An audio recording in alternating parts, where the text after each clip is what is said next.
All right. Hello and welcome to this episode of my ongoing Facebook Live series about digital leadership. Today is Friday, the 18th of August. And my name is Doyle Buehler. My goal is to help you better understand and pursue what matters most in your digital business and how to make a difference with your digital strategy through enhancing and embracing your digital leadership. I help enterprise and entrepreneurs scale, grow, and disrupt their business and sales through digital leadership.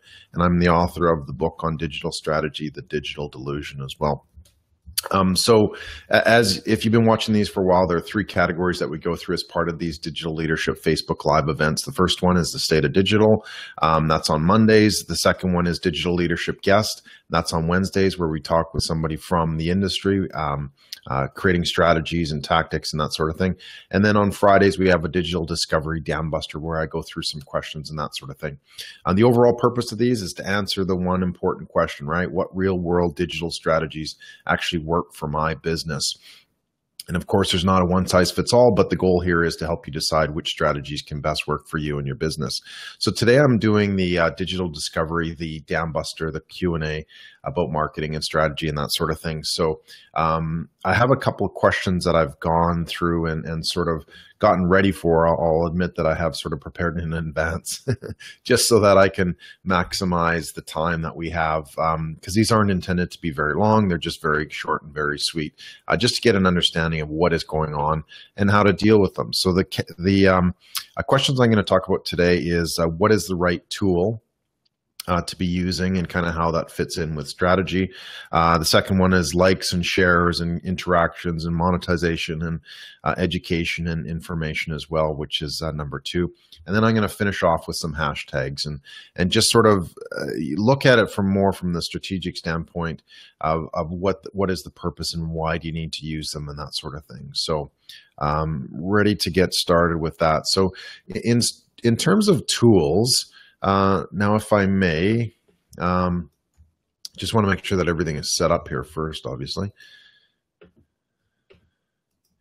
There we go. There's so many buttons and some things don't work all the time. We're in the early stages of Facebook Live, so I'm sure that the interfaces and that will improve over time. Anyway, so what I wanted to show you was I got my screenshot to work this time, so I'm quite excited about that. In terms of tools, right? There's a lot of them, and the question always comes across as, what is the right tool, and what should I be using, and how should I be using it, and what is it for, and that sort of thing. And it's actually a fairly regular question. But what we really need to do is sort of start with, again, your strategy, right? What is the purpose of the tool? It's to actually help you define how to use, how to implement rather your strategy. So if you're looking at it from a sort of more holistic perspective, a broader view to say, okay, well, my strategy is such and such. So it's to deliver great content on Instagram, for example.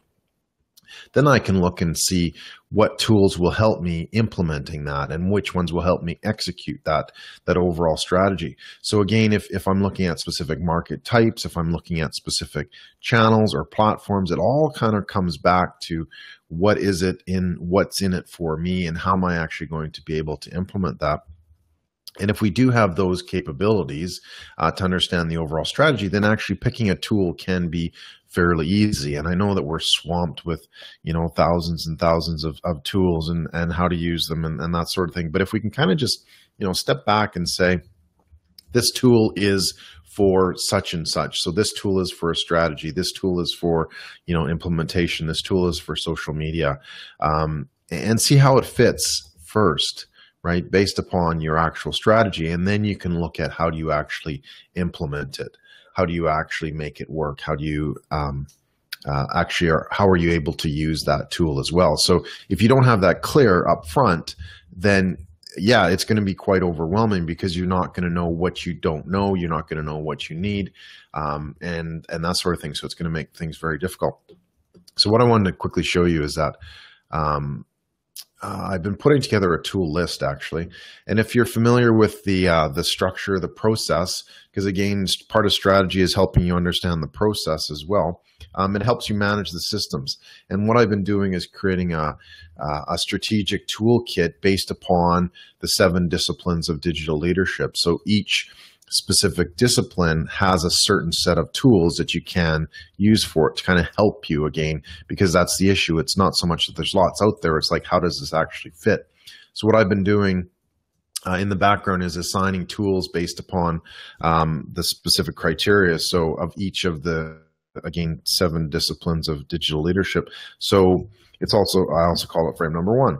So if you look at it from this perspective, it gives you the aspect of what tools actually work to help you with strategy, right? Because that's the primary function of the business, and that's how we're able to then put that in place. So one of the tools that quickly comes up, my great friends at semrush.com, which is really a great strategic tool because it allows you to look at the whole marketing landscape. It allows you to look at audiences. It allows you to look at keywords and what's working and what's not working and that sort of thing. So it's a fantastic tool that you can actually use. Rival IQ is a digital marketing analytics tool that, again, can help you understand what will your strategy actually work when you go ahead and look at it.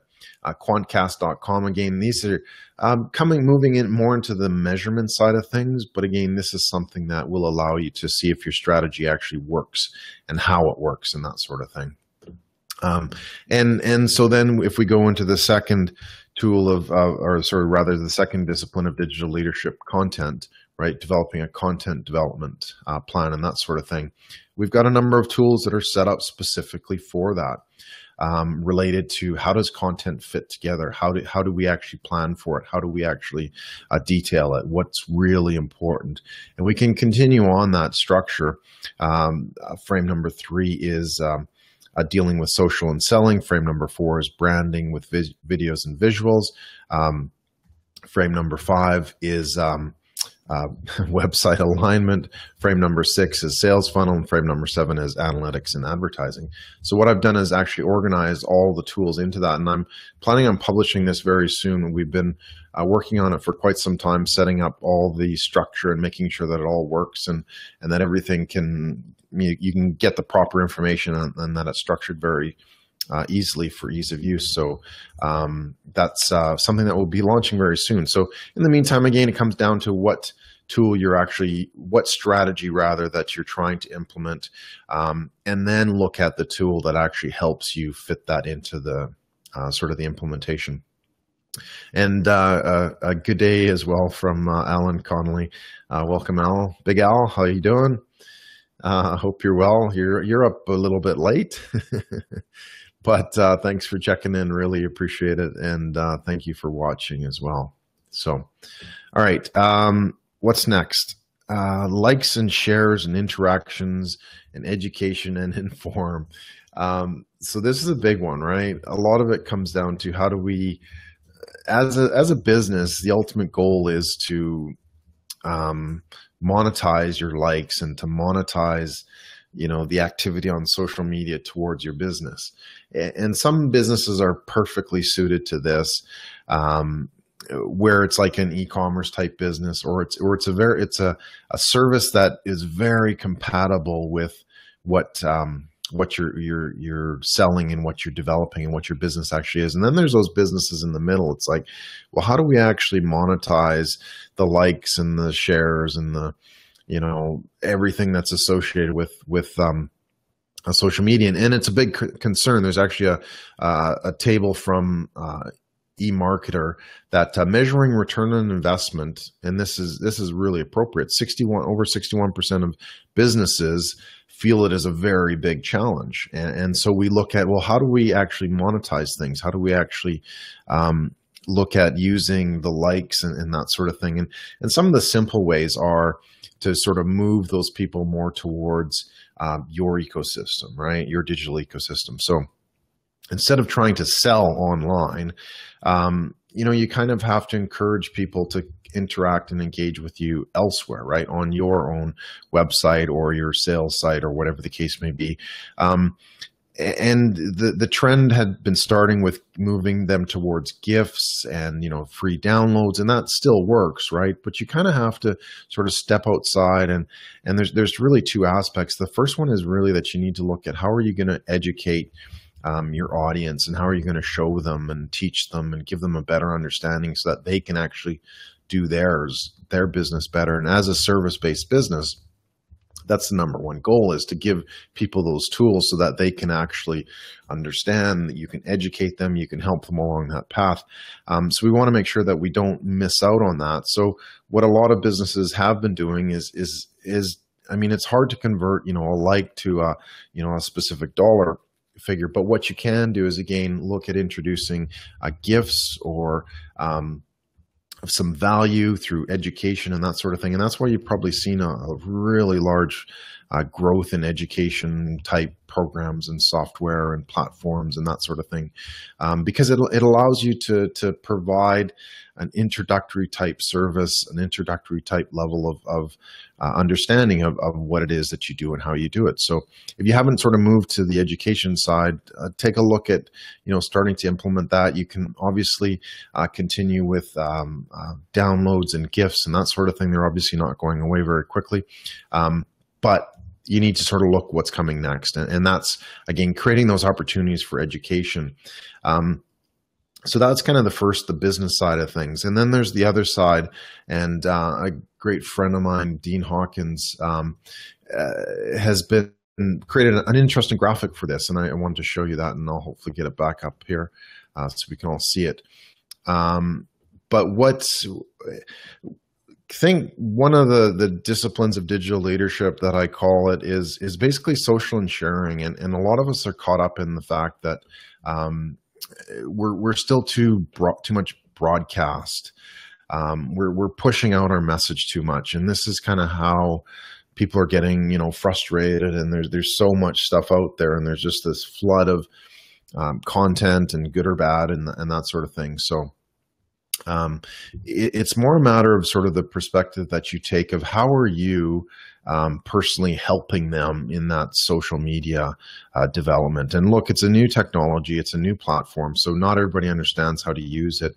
And what works quite nicely is if you can actually help educate people in terms of what they can and what they should do, how they can interact with other people, and how they present themselves. But basically what the bottom line is that if you want to get people interested in you, you have to be interested in other people, right? So regardless of what kind of business yours is, you have to get out there and hustle. And in social media world, hustling is liking and sharing and commenting on other people's articles and other people's work and that sort of thing, because there's the concept of reciprocity, and we hear a lot about that in marketing. You kind of have to step up and do that first. So as Dean Hawkins said, if you seek likes, shares, votes, endorsement, positive comments, and validations, ask yourself, do you give them freely yourself? Right? Do you make the effort? Do you actually go and share other people's content and comment and that sort of thing? And I know it's difficult because we're not all sort of social media businesses. But if you're trying to nurture your audience, if you're trying to educate your audience, if you're trying to grow your what you do and people who know about what you do, then it's really important to kind of jump into the whole social media thing and get out there and talk with people and communicate with people and dedicate some time here as well to be able to say that this is important to me. So I will go out and I will share, certain people's articles, topics, and that sort of thing. And usually, typically, they're depends on the type of content, because in a space like Facebook, you have a lot of personal content. In LinkedIn, it's a lot easier because it's obviously a lot more business content. So if you want to start somewhere, go on to LinkedIn and start to sort of, feed the fire. Like, go in there, and you probably already have several hundred or several thousand contacts, and go through the feed and spend some time, dedicate a certain amount of time every day or every couple days to growing that community and engaging that community and sharing other people's work, because it's not all about you, right? It's not all about you and your business. Other people are doing the same, and perhaps there's a synergy that can be developed or evolved as you get into that. So something very easy, something very quick that you can do is again, comment on other people's activity, share it, tag them if you're sharing it, just to show that, hey, you're out there, you're helping them, and then in the hopes that they will help you as well. So keep that in mind. It's something that can be very, very helpful for the long-term strategic vision of how do you actually use social media as well. And if you have more of sort of a corporate style social media, then part of that too is still getting out there. It doesn't matter if you're an entrepreneur or enterprise, you still have to get out there. You still have to provide feedback. You still have to do all that sharing and tagging and liking other people's work as well, because it's a great big community, and we need to stay connected to it. And we need to help each other out as well along the way and help educate them and that sort of thing. So, cool. So hopefully that covers that topic. And then the last one I wanted to talk about was the good old hashtag. I've got one right there. Hashtag is my favorite symbol. I'm a hashtag collector. Now, from a basic level, hashtags are there to sort of help people find your content. There's good ways of using it and there's bad ways of using it. It basically comes down to how are people searching for what you're saying, right? So simply you type in hashtag digital marketing, and anybody who's searching for hashtag digital marketing will be able to find that article or that piece of content or whatever the case may be. So technically, that's the basics for it. It can be used to be able to get additional exposure as well in terms of your market, in terms of your audience, in terms of potential opportunities as well. So keep that in mind. And hashtags are kind of used a little bit loosely here and there. Instagram, for example, has been using up until recently, and I'm going to get into that shortly, up to like 30 hashtags. So there's lots of tools out there, and I'm going to be posting the links to some of the tools that you can actually use to source hashtags and to find hashtags.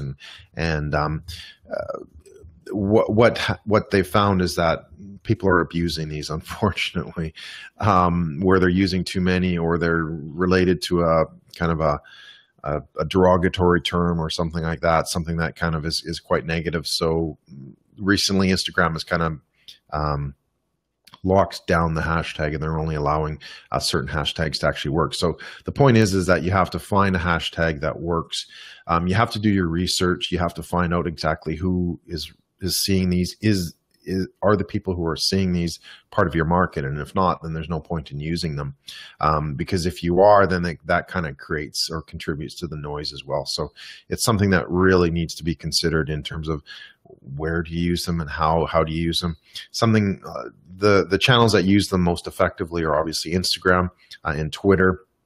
Statistics have shown that if you have at least one hashtag on Twitter, it has like I think a 20% better chance of being found. If you have two, it's like a 15%. And if you have three, it kind of drops off the deep end. So basically the social platforms themselves are using hashtags to show people, but also to limit that ability to show as well. So if you're using it for Twitter, look at how you can actually use one or two key hashtags.